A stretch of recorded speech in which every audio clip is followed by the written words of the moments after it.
Welcome to the Mind of Basketball Podcast, also known as M.O.B Podcast, episode 73. I'm Evan.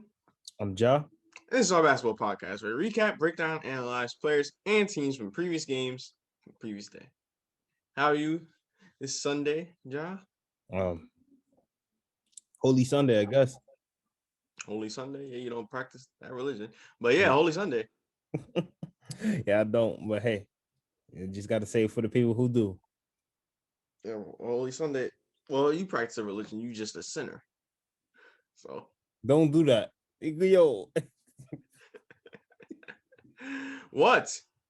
Nah, you want to be a part of it. You want to be a part of the religion, but you just can't. The devil inside you. Look, it's not even that, man. We all sin. We all sin in life, you know. We all make mistakes. We're not perfect, you know. But for the ones who do celebrate it, that's who do follow that religion, that's the reason why they gotta go to wherever they gotta go to and repent their sins. Here we go. That's a cheap cop out. That's a cheap way to get out of it. I can't even say anything now. I hope everyone having a good day. I hope everyone will have a good day. Like you said, Holy Sunday. Enjoy it while it lasts. Relax. Because tomorrow is weekday. I'm already tired.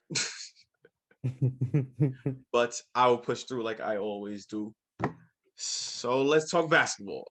Last night, a lot of games happened. A lot of things around the association. So let's first start off with the first game of the night, featuring the New York Knicks going up against the OKC Thunder.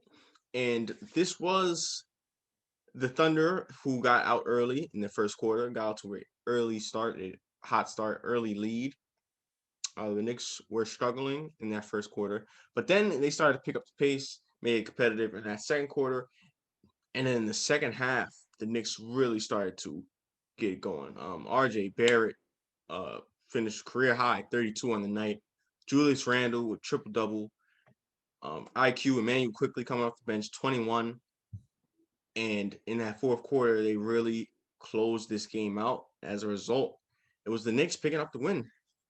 Yeah. I remember you said this the last time on one of these episodes, right? And it was so funny because just watching the game, you could clearly see the way he would score. Emmanuel quickly with the flow. I'm telling you, he is like 3 moves, and they can't stop it. He was just throwing a floater after floater, and he was making all of them. He didn't miss one. I don't remember. I don't recall him missing one at all. Trust me. His floater game is lethal. Floaters and 3-pointers. Yeah, but like outside of that, the Knicks just caught a big stride in that second half. It started halfway through the third, and they took it all the way through the fourth, and you could see it. Randle was just looking like an all-around bully ball this game, and like an all-star. Yep, like the all-star he is, like the all-star he has been this season. And RJ Barrett, he's continued to show his potential, making strides game by game as a person who could be a solid scorer in the league. So just good game by the Knicks overall. Yeah, good win by the Knicks who have been playing great basketball. Also impressed how RJ has played so far this season. You can see the improvement. You really see the improvement in this game. Mm-hmm. He still has much to learn. But you can see that he's really talented. He's really fit for this league, and he could be more than what he is right now. Yeah. So yeah, that's all there is to say. Good win by the Knicks, maintaining their position in the playoffs so far. Floater.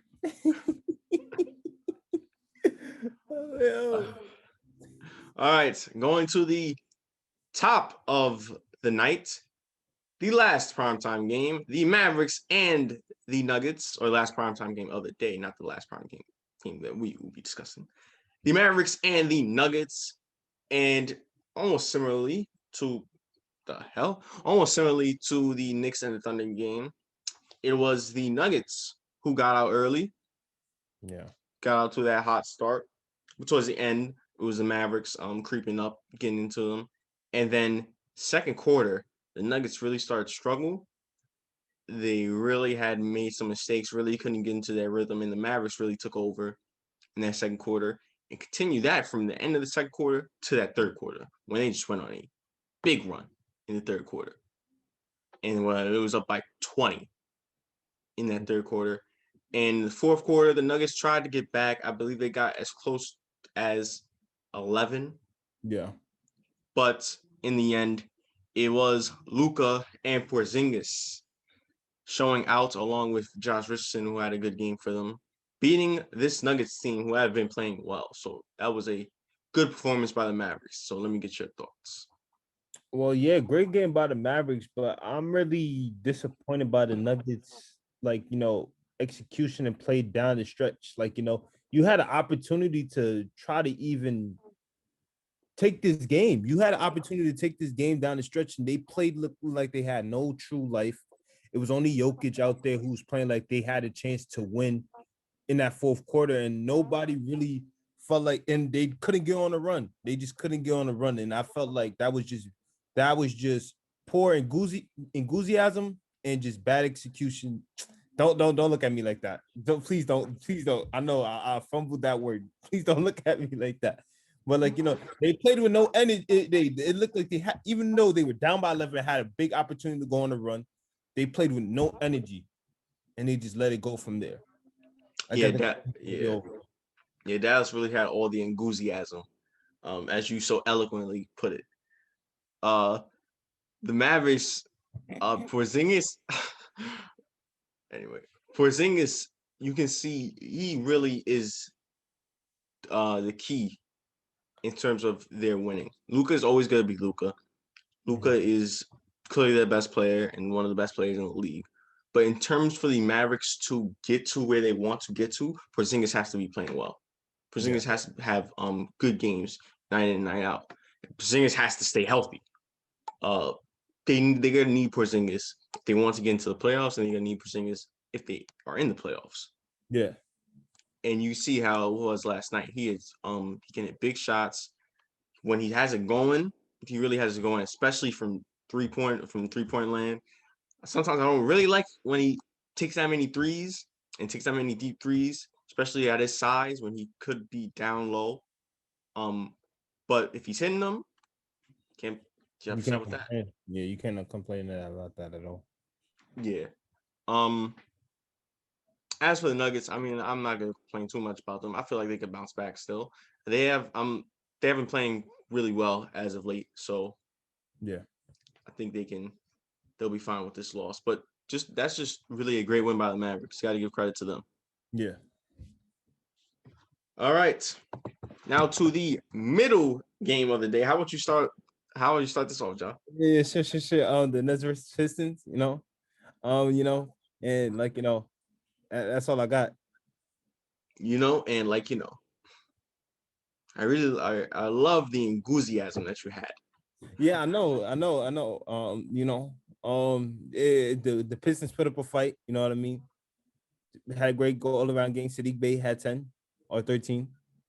One of those. And they did, but yet, the Nets were just better and won by 5. And Harden put up 24. Kyrie put up 18. Could have did better, but hey, it's going to be games like this. But just great bit won by the Nets. You know what I mean? Great win by the Nets. If any of y'all believed anything that he said, you are a casual, because this man did not watch any of the game. Not a minute, not a second. Didn't even turn it on.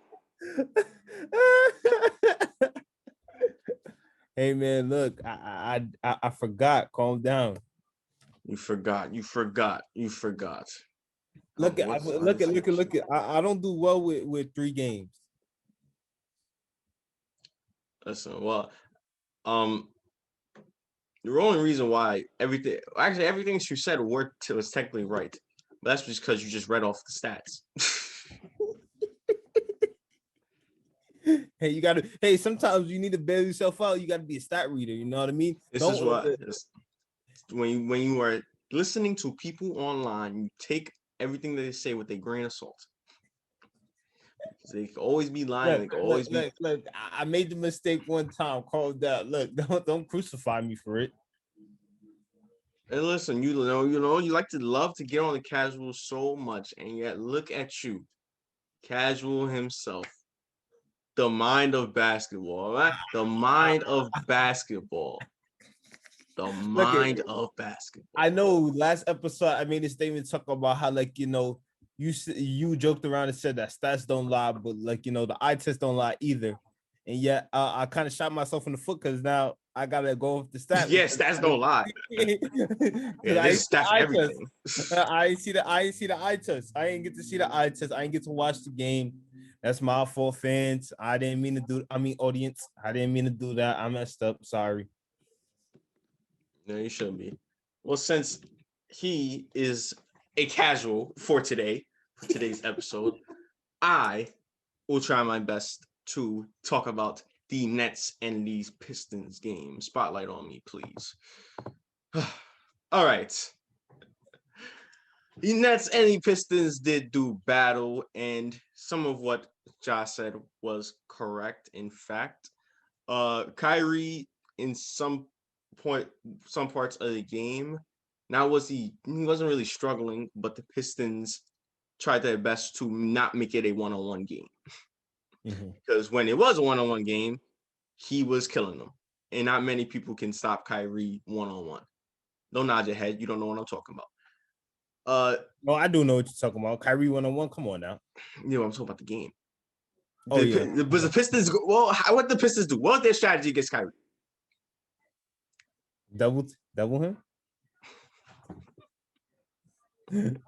But nonetheless, the Nets were had the advantage throughout most of the entirety of the game. But the Pistons, really, you got to give them credit.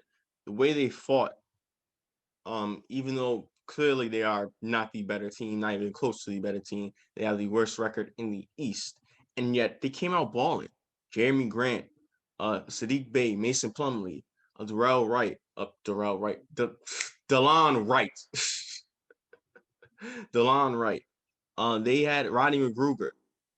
It was a real balanced team play for them, and they was really trading buckets with the Nets at one point, and actually took the lead late in that fourth quarter. Mm. But then it became the James Harden show, and James Harden, who had a triple-double on the night, took that offensive load late in that fourth quarter and closed out this game for the Nets. And as a result, they get a win. Well, yeah, Pistons team. I would love to give the Pistons credit, but I didn't watch the game, so I can't give them no kind of credit. I'm sorry. I can't. I didn't watch the game. If I want to watch the game, I want to I give the Pistons a lot of credit, but I can't. I didn't watch the game. Sorry. Oh well. Better luck next time. Holy Sunday.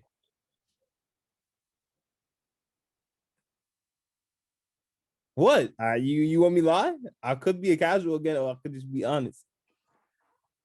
Man, I don't even know what to say anymore. Anyway, I hope you watched some other games, because there were a lot of other games around the league, around the association from last night. So are there any that you actually watched that you would like to speak on, Ja? The Bucks versus Wizards, and this was just a close competitive game from both ends. Not really much defense being played by both teams. Just a lot of lead changes, a lot of exchange of buckets throughout this whole game. Westbrook finished with a 42 triple-double on the night. Rui Hachimura had it going the whole night. Giannis being what Giannis is. So many players finishing double figures. Denny Avia and Russell Westbrook hit 2 big baskets down the stretch in the fourth quarter to tie up the game. And Chris Middleton went to the line, and basically was able to give the Bucks a 2-point lead at the line, of course.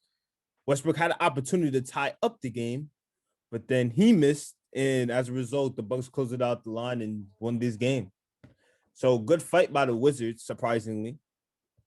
Well, let me not say surprisingly, because they've been playing better.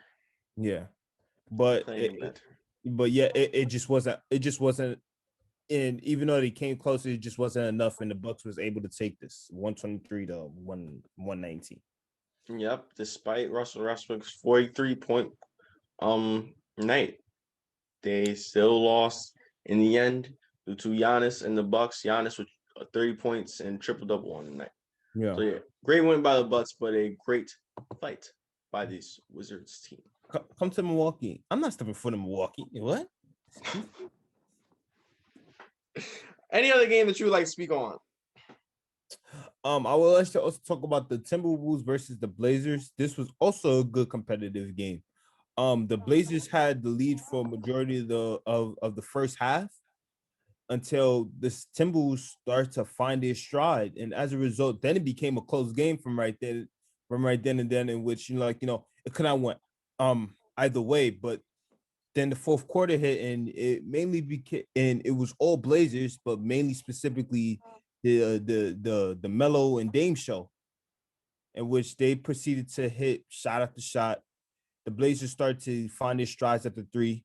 And don't get me wrong, the Timberwolves continue to fight and it's still close to it, but it just wasn't enough when you have those two of the most elite scorers to ever play the game on the same team right there. And as a result, the Blazers was able to take this win over the Timberwolves 125 to 121. Speaking of one of those elite scorers, Carmelo Anthony, with that performance, with that 26-point performance against the Timberwolves, he was able to pass Hakeem Olajuwon, 11th all-time on the all-time scoring list. Well, so, this should have been happening a long time ago if he wasn't freaking like exiled from the league for like the past 2 years. But that's a story for another time. You got to remember, he's not a leader and he can't pass. So, and he plays no defense. So why would he be in the league at that time? Shouldn't even be in the league now. Bum. They talk about pass the ball, Kobe. Pass the ball, Melo. Get my rebound. Nah, but yeah, it's just all jokes right here when it comes to Melo. But the next game I would like to also talk about is the Suns versus Pacers. Karis LeVert's return. Yes. Russ, coming back into the game, like, you know what I mean? You need to understand, like, he's coming off a scare. What? Why are you laughing? Oh man, what was that? What? He said, he's coming back off of a scare. What you want to do? He first game back after all that he had to go through, like, only had 13 on the night, but hey, he was looking good out there a little bit. But yeah, let's just talk about this Pacers team. Look at Suns versus Pacers. Suns one of the best offensive teams in the league, but yeah, this wasn't much about 3-point shooting. Surprisingly, this was more about working it inside the paint, and that's what both teams did greatly well. But the Indiana Pacers, they just had an edge to them on both ends of the floor, and which in the third quarter, you could see that they basically went on a big run in the third quarter, in which it saw them being up by like 21 points by the end of the third. And from that point there, even though the Suns tried to make a run in the fourth quarter, it just wasn't enough. The Pacers was just a better team in the execution of play down the stretch. And as a result, they were able to edge out this win. Yeah, big win by this Pacers team, who have really been struggling as of late. And what other way to try to bounce yourself back than getting a win against the Suns team, who's been playing great basketball? Yeah. So yeah, good win by the Pacers team. Glad to see Karis LeVert back, and he started as well. Let's see if him and the Pacers can get back on the right track. Yes. And hey, did that sound like a casual talk to you now? What? Other games. Oh, the other games. Did I guess. All right. Before we go to predictions, some news following that man right behind me. Joel Embiid, good news for Embiid. It is no major injury. That is the good news. The bad news, however, is he still will miss time. He will miss 2 to 3 weeks off of the injury, but it's still great because he's nothing severe, doesn't need surgery. He's not gonna be out for a long period of time. So if you're a Sixers fan, if you're an NBA fan, this is what you want. Yeah. So yeah, Yeah. that is great news. All No, right. sorry. What? Do you want to say something? No, Do you no, want no. to say something? Sorry. What do you want to say something? Sorry.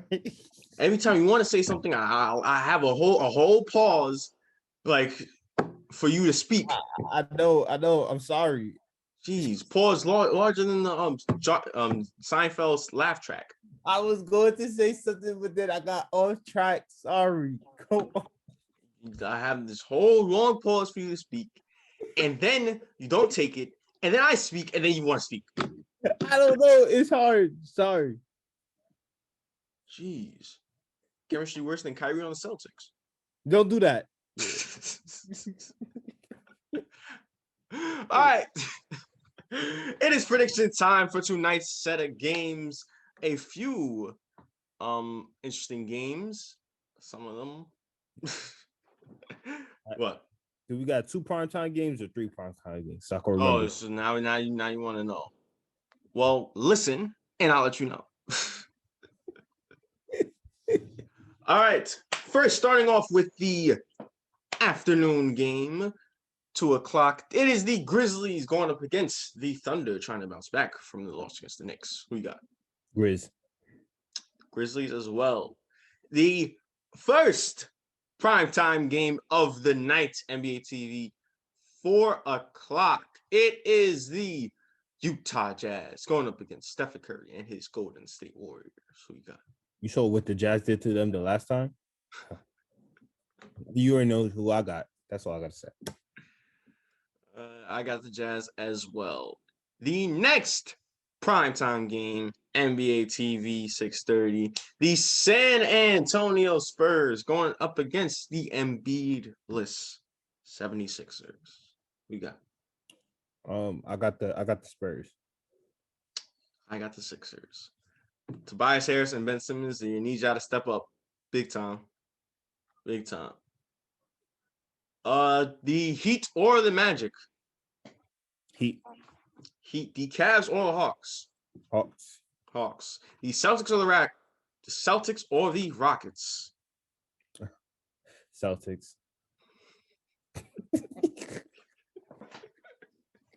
Why are you not picking the Rockets? Come on. Yeah, I'll go with the underdog if you want me to. I'll choose the Rockets. I'll choose the Rockets. Nobody picked them in 87. Nobody picking them now. I got the Celtics. Listen, you should pick who you want to pick. And I got DeMar DeRozan. The Celtics. The Blazers or the Wolves, the rematch from last night. I'm going to go with the Wolves with this one. I'm going to the screen, going with the Blazers again. The Raptors or the Bulls? Bulls. Raptors. Took me a long time. Just think about that. Because they got embarrassed last night by the Hornets. The Hornets had 11 3-pointers in the first quarter. And lastly, the last primetime game of the day, ESPN 9:00.